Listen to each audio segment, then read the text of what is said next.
أعوذ بالله من الشيطان الرجيم بسم الله الرحمن الرحيم وعباد الرحمن الذين يمشون على الأرض هونا وإذا خاطبهم الجاهلون قالوا سلاما والذين يبيتون لربهم سجدا وقياما والذين يقولون ربنا اصرف عنا عذاب جهنم إن عذابها كان غراما إنها ساءت مستقرا ومقاما۔ رحمان کے بندے وہ ہیں جو زمین پر عاجزی کے ساتھ چلتے ہیں، اور جب ان سے جہالت والے لوگ جہالت کی بات چیت کرتے ہیں تو وہ رفع شر کی بات کہتے ہیں، اور جو راتوں کو اپنے رب کے آگے سجدہ اور قیام یعنی نماز میں لگے رہتے ہیں، اللہ رب العزت کے مخصوص بندے جس کو عباد الرحمن سے قرآن میں تعبیر کیا گیا، ان کا تذکرہ چل رہا ہے۔ ان کے اندر کیا کیا صفات ہے کہ جس کی بنیاد پر ان کو عباد الرحمن کہا گیا، اللہ نے اپنے مخصوص بندوں میں شامل کیا۔ تو ان میں دو صفتوں کا تذکرہ گزشتہ کل ہو چکا۔ آج تیسری صفت جو ان میں پائی جاتی ہے وہ یہ ہے وَإِذَا خَاطَبَهُمُ الْجَاهِلُونَ قَالُوا سَلَامًا، یعنی جب جہالت والے ان سے خطاب کرتے ہیں تو وہ کہتے ہیں سلام۔ کیا مطلب؟ ایک تو سلام جو ہم سلام کرتے ہیں وہ یا وہ سلام مراد نہیں ہے، مطلب یہ ہے کہ الجھتے نہیں ہیں۔ اس لیے آپ نے دیکھا ہوگا کہ بہت سے سنجیدہ قسم کے لوگ کبھی کوئی ان سے الجھتا ہے، ادھر ادھر کی باتیں کرتے ہیں تو وہ خاموشی سے سن لیتے ہیں۔ اب وہ خاموشی سے سن لیتے ہیں تو وہ سمجھتے کیا ہے کہ میں دیکھا، میں نے اس کو دبا دیا، میں نے اس کو کچل دیا، یہ ہو گیا وہ ہو گیا۔ وہ کچلنے میں اس کی کوئی بات نہیں ہے۔ اب بات یہ ہے کہ اگر میں کچھ بولوں گا تو وہ کچھ بولے گا، وہ کچھ بولے گا، میں کچھ بولوں گا تو معاملے آگے بڑھتے رہیں گے۔ اس سے بہتر ہے کہ خاموش رہیں۔ بولنا جرم تو نہیں لیکن خاموشی میں بھی جان ہوتی ہے۔ بولنا جرم تو نہیں لیکن خاموشی میں بھی جان ہوتی ہے۔ سارے گلشن کی آبرو بڑھ کر کلیاں بے زبان ہوتی ہیں۔ لب خاموش کا دونوں جہاں میں بول بالا ہے، لب خاموش کا دونوں جہاں میں بول بالا ہے، وہی محفوظ رہتا ہے جس کے لب پہ تالا ہے۔ جتنا کم بولیں گے اتنی کم الجھن، جتنا زیادہ بولیں گے اتنی زیادہ الجھن۔ اسی لیے زبان کے بارے میں یہ بات ہے کہ جرمہ صغیر و جرمہ کبیر، کہ زبان کا جسم تو بہت چھوٹا لیکن اس سے صادر ہونے والے گناہ بہت بڑے بڑے بڑے۔ ہم کو پتہ بھی نہیں چلتا ہم کیا بول رہے ہیں اپنی زبان سے۔ کبھی کسی کی غیبت کر لی، کبھی کسی پر تہمت لگا دیا، ایسی بات کہہ دی جس سے لوگوں کے دل ٹوٹ گئے، اور ہم کو یہ احساس بھی نہیں ہوتا کہ میں کیا بول رہا ہوں۔ جو تھا وہ میں نے کہا، جو تھا وہ میں نے کہا، اس میں غلط بولا ہی کیا۔ اس لیے بھائی حدیث شریف میں ہے کہ بھائی جس نے زبان کی اور شرمگاہ کی، دو چیزوں کی جس نے حفاظت کر لی اور جس نے دو چیزوں کی ضمانت لے لی، اللہ کے نبی فرماتے ہیں میں اس کا جنت کا ضامن ہوں۔ اس لیے ضروری ہے کہ بھائی بہت زیادہ بول بول بول بول کرنے کی ضرورت نہیں ہے۔ یہاں جاہلون کا ترجمہ جہالت والوں سے کر کے یہ بات واضح کر دی گئی کہ مراد اس سے بے علم آدمی نہیں بلکہ وہ جو جہالت کے کام اور جاہلانہ باتیں کرے، خواہ وہ واقع میں ذی علم بھی، سامنے والا بہت علم والا ہو، سمجھدار ہو، پھر بھی اگر وہ جہالت والی باتیں کر رہا ہے تو اس سے بھی الجھن چپ چاپ ہو۔ اور لفظ سلام سے مراد یہاں عربی عرف سلام نہیں بلکہ سلامتی کی بات ہے۔ قرطبی سے نقل کیا ہے کہ اس جگہ سلام تسلیم سے مشتق نہیں بلکہ تسلم سے مشتق ہے، جس کے معنی ہے سلامت رہنا۔ مراد یہ ہے کہ جاہلوں کے جواب میں وہ سلامتی کی بات کہتے ہیں جس سے دوسروں کو ایذا نہ پہنچے اور یہ گنہگار نہ۔ سن لیتے ہیں چلو بھائی خاموش۔ کہ اللہ کے نبی علیہ السلام کی سیرت میں یہ بات ملتی ہے کہ آپ علیہ السلام جہاں جواب دینا مناسب نہیں سمجھتے تھے وہاں خاموش رہتے تھے۔ جواب دینا مناسب نہیں سمجھتے تھے، اللہ کے نبی کیا رہتے تھے؟ خاموش رہتے تھے۔ تو بھائی ہم کسی کی خاموشی کو دیکھ کر ہم نے کسی کے بارے میں کچھ کہہ دیا اور اس نے کوئی جواب نہیں دیا، اس کا مطلب یہ نہیں کہ اس نے ہماری وہ بات کو تسلیم کر لیا یا جو ہم نے کہا بالکل پرفیکٹ تھا۔ یہ وہ ہو سکتا ہے کہ اس کو معاملہ آگے نہ بڑھانا ہو، رنجشیں نہ بڑھانی ہو، بگاڑ نہ بڑھانا ہو، بھائی اس میں تمہارا بھی نقصان نہیں ہمارا بھی نہیں، خاموشی کے ساتھ برداشت کر لیا۔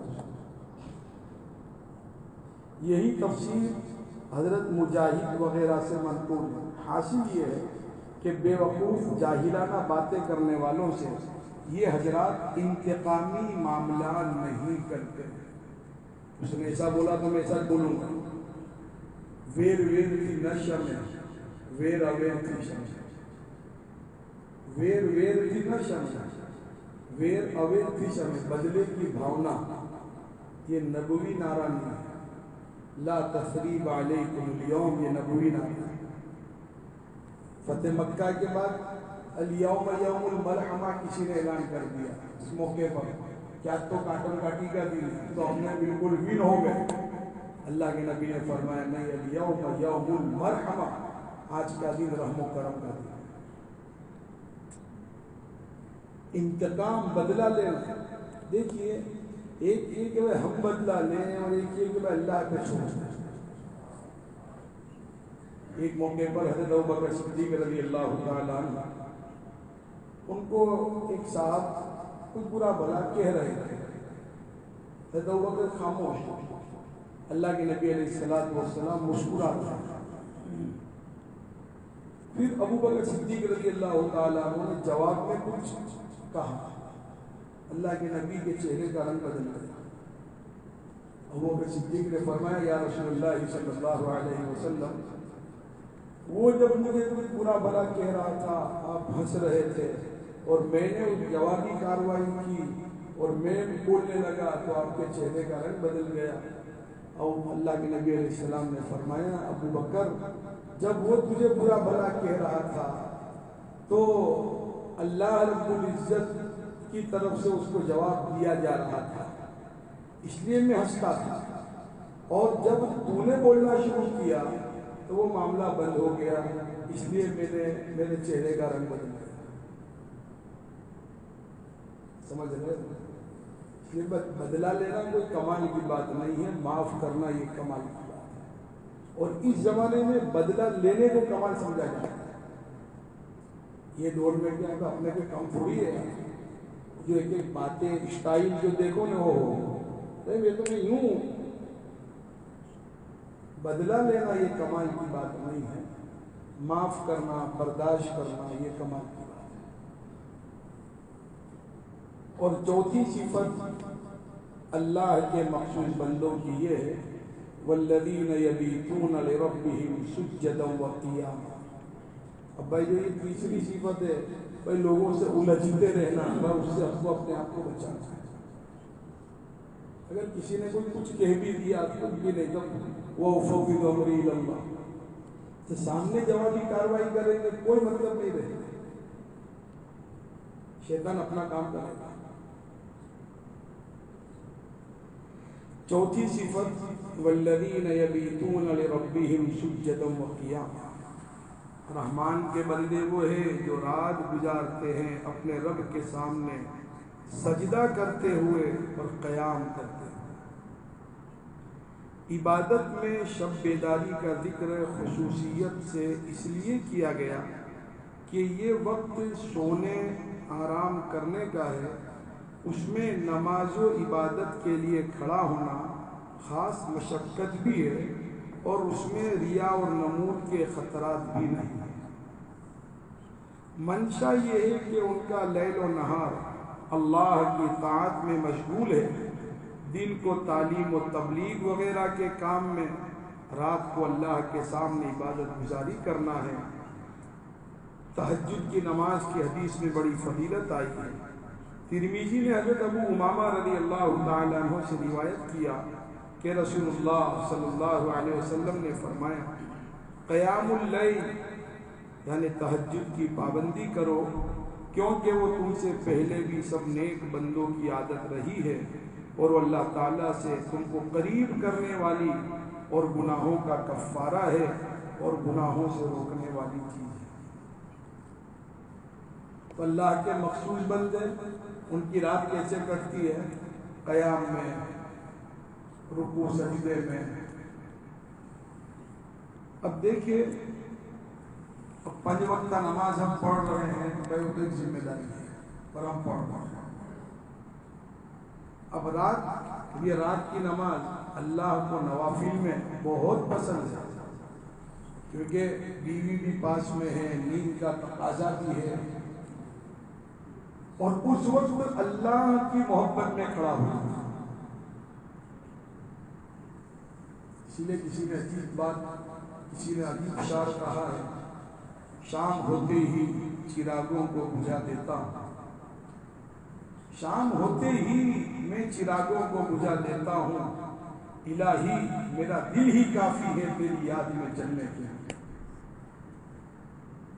اس لیے علماء محققین نے یہ بات لکھی ہے کہ اللہ سے اپنی دعاؤں میں ایک دعا یہ بھی مانگنی چاہیے کہ اللہ پوری رات گہری نیند میں سو کر میں نے خوب اپنی نیند سے لذت حاصل کی ہے، اے اللہ تو مجھے وہ موقع بھی دے کہ رات کے آخری حصے میں تجھ سے میں راز و نیاز کی باتیں کروں اور اس میں مجھے مزہ آئے، اے اللہ تو مجھے وہ توفیق دے۔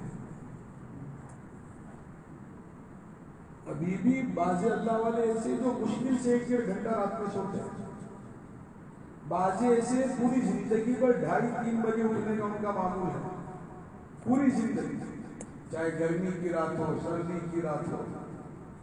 ہم نے کئی بزرگوں کو دیکھا 1 گھنٹہ سوئے پھر اٹھے نماز میں لگ گئے، پھر آدھا گھنٹہ سوئے پھر اٹھے قرآن کی تلاوت میں لگ گئے، پھر ایک پاسا لگایا، پھر کتاب پڑھنے میں لگ گئے، دعا میں لگے۔ کیونکہ دیکھیے، یہ تہجد کا جو وقت ہے وہ اللہ کے ساتھ تنہائی کا وقت ہے۔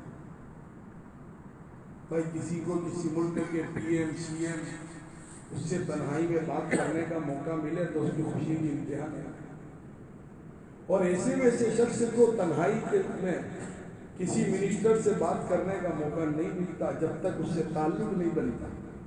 اللہ احکم الحاکمین ہے، اللہ ہر ایک کو رات کی تنہائی میں اپنے ساتھ بات کرنے کا موقع نہیں دیتا۔ اس لیے ہم لوگ سوچتے ہیں نا کہ میں بہت سی مرتبہ سوچتا ہوں تہجد پڑھوں لیکن آنکھیں نہیں کھلتی۔ تہجد کی توفیق ملے گی پورے دن کو صحیح معنی میں گزارنے پر، پورے دن کو صحیح معنی میں گزارنے پر تہجد کی توفیق ملتی ہے۔ اللہ تعالیٰ ایسے نہیں دے دیتا۔ حضرت سفیان ثوری رحمۃ اللہ علیہ نے، حضرت مفتی عبدالرحیم صاحب لاجپوری رحمۃ اللہ علیہ نے فتاوی رحیمیہ میں یہ بات نقل کی ہے کہ حضرت سفیان ثوری رحمۃ اللہ علیہ فرماتے ہیں کہ میں ایک گناہ کی وجہ سے 4 مہینے تہجد سے محروم رہا، ایک گناہ کی وجہ سے۔ پھر انہوں نے بتایا کہ وہ گناہ یہ تھا کہ ایک آدمی اپنی دعا میں وہ رو رہا تھا، تو اس کو روتا دیکھ کر میرے دل میں بس غلط خیال آ گیا، تو اس کی بنیاد پر اللہ نے مجھے 4 مہینے تہجد کی نماز سے محروم کر دیا۔ اب ہم تو لوگوں کے بارے میں کیا سے کیا کہہ ڈالتے ہیں، کچھ بھی نہیں، کیا فرق پڑتا۔ ما یلفظ من قول الا لدیہ رقیب عتید، ہماری زبان سے جو بھی بات نکلتی ہے، نکلے گی، نکل رہی ہے، اللہ کے یہاں سب محفوظ ہے۔ سمجھ رہے ہیں؟ تب یہ رحمان کے بندے راتوں کو اٹھتے ہیں، ابن عباس نے فرمایا اچھا، اب اللہ رب العزت نے بہت آسان ایک طریقہ یہ بھی رکھ دیا کہ بھائی پوری رات عبادت کا اگر ثواب چاہیے، پوری رات عبادت کا ثواب تو وہ بھی مل سکتا ہے۔ دیکھیے دین بہت آسان ہے، ہمارے دین میں اللہ نے بہت فلیکسیبل پنا رکھا ہے۔ پوری رات عبادت کا ثواب، کچھ کرے معمولی کام کر کے بھی مل جائے گا۔ وہ کیسے؟ ابن عباس رضی اللہ تعالیٰ عنہما نے فرمایا جس شخص نے عشاء کے بعد 2 یا زیادہ رکعتیں پڑھ لی وہ بھی اس حکم میں داخل ہے، بات للہ ساجدا و قائما، کہ بھائی اچھا بیا ایک بات یہ بھی سمجھ لیں کہ بہتر تو یہ ہے کہ ہم ایک نیند لے کر اٹھیں، اور اگر وہ موقع نہیں ہے اور ہم کو ایسا لگ رہا ہے کہ بھائی تو کوئی حرج نہیں، رات میں سونے سے پہلے کچھ رکعتیں پڑھ کر سو جاؤ، تہجد کی سونے سے پہلے، اس میں فائدہ یہ ہوگا باوضو سونے کا ثواب مل جائے گا۔ حدیث شریف میں آتا ہے کہ جو شخص باوضو سوتا ہے اس کی روح کو عرش کے نیچے سجدہ کرنے کی اجازت دی جاتی ہے، پوری رات عبادت کا اس کو ثواب ملے گا۔ یہ سویا پڑا ہے اس کی روح سجدے میں۔ ایک اور روایت میں ہے کہ جو شخص باوضو سوتا ہے رات میں اس کی جب بھی آنکھ کھلے گی جو بھی دعا مانگے گا اللہ قبول کرے گا۔ کتنا آسان ہے۔ جیسے بہت سے لوگ برش کر کے سوتے ہیں، منہ دھو کر سوتے ہیں، بھائی تھوڑا فریش، تو بھائی 2-3 وضو اور دھو لو، دنیاوی اعتبار سے بھی فریش، آخرت کے اعتبار سے بھی فریش۔ تو بہتر یہ ہے کہ ایک نیند لے کر اٹھے، اگر وہ موقع نہیں ہے تو سونے سے پہلے 2-4 رکعت پڑھ لیں، بہت آسان ہے۔ حضرت عثمان غنی سے روایت ہے کہ رسول اللہ صلی اللہ علیہ وسلم نے فرمایا جس شخص نے عشاء کی نماز جماعت کے ساتھ ادا کر لی تو آدھی رات عبادت میں گزارنے کے حکم میں ہو گیا، اور جس نے صبح کی نماز جماعت سے ادا کر لی وہ باقی آدھی رات بھی عبادت میں گزارنے والا سمجھا جائے گا، وہ پوری رات عبادت ہوگی۔ دیکھیے اس سے جماعت کی نماز کا اہتمام کتنا، اس کی کیا فضیلت ہے وہ بھی سمجھ میں آیا۔ اور علماء محققین نے یہ بھی بات لکھی ہے کہ بھائی جیسے بھائی رمضان میں شب قدر بھی آتی ہے، اب ہم کو معلوم نہیں ہے کہ شب قدر کب ہے، کیا ہے، کیسا ہے، لیکن اگر کوئی ہم نے عبادت نہیں کی اور یہی عشاء کی نماز جماعت سے، فجر کی نماز جماعت سے پڑھ لی تو شب قدر نے عبادت کا ثواب بھی ملتا ہے۔ اگر وہ رات شب قدر ہے تو شب قدر کی عبادت کا ثواب بھی ملتا ہے۔ سمجھ رہے ہو بھائی؟ ہم اور ابھی تو ہمارے لیے بہت آسان ہے، رمضان میں ویسے بھی رات بہت مختصر ہو ہی جاتی ہے، ہمارے لیے بہت آسان ہے۔ اور یہ سحری کا جو وقت ہے وہ عین تہجد ہی کا تو وقت ہے، کچھ جلدی اٹھ جائے، کچھ دیر جلدی اٹھ جائے، اللہ سے مانگ لے، اللہ تعالیٰ دینے پہ آیا۔ اگر کوئی یوں کہے بھائی فلاں جگہ ایک آدمی روزانہ 1 گاندھی جی اڑاتا ہے ہوا میں، دیتا ہے سب کو، جو بھی آتا ہے سب کو دیتا ہے، 2-2 ہزار کی نوٹ، کروڑ پتی کے کروڑ جائیں گے، غریب کی بات تو 2000 کی نوٹ کی بات تو بہت دور ہے۔ اور دیویا بھاسکر نے گجرات سماچار والوں نے کوپنیں نکالی تھی جب شروع دیویا بھاسکر ہوا تھا، بھائی اتنے دن کی کوپنیں کاٹ کے جمع کرا تو یہ چیز ملے گی، اتنے دن کی کاٹ کے کرو تو یہ چیز ملے گی۔ کروڑوں پتی بھی لائن میں کھڑے رہتے ہیں، لاکھوں روپے صدقہ خیرات کرتے ہیں، 50 روپے کی چیز دینے کے لیے کھڑے ہوئے۔ یہاں دے رہے ہیں اپنے مطلب کے لیے، اور اللہ بلا رہا ہے ہم کو نوازنے کے لیے۔